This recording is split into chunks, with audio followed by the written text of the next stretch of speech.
Hey guys, this is day 23 in your packet.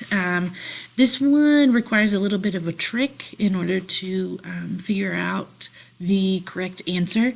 So what we're doing is we're dropping tennis balls from various heights above the ground and then measuring the time. This should sound very familiar to our science fair project. Specifically that they are asked to plot a linear graph of their data whose slope can be used to determine gravity. So if we were doing this in the classroom, we would say, okay, go drop your tennis ball or your Barbie out of the press box, record some data, graph it, and then linearize it. Well, then we'll end up with an equation.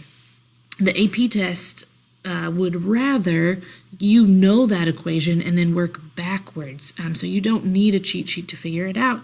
You just need to be able to know what equation to start from in order to get gravity. So in order to do that, we have to select one.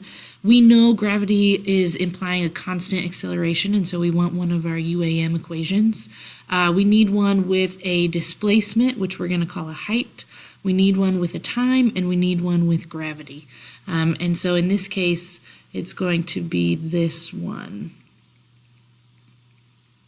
Except instead of calling it a displacement in the x direction, we're just going to call it a height. If we're dropping something, we know that our initial velocity is 0, and so that entire term goes away, and we're left with 1/2. Our acceleration is in fact gravity, and then t squared.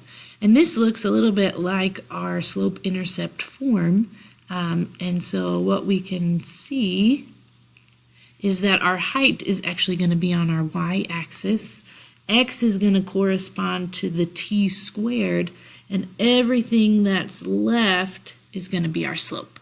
And so when we graph it, we put our height here, we put t squared on the x-axis. We'll end up with a straight line, and our slope is going to be 1/2 g.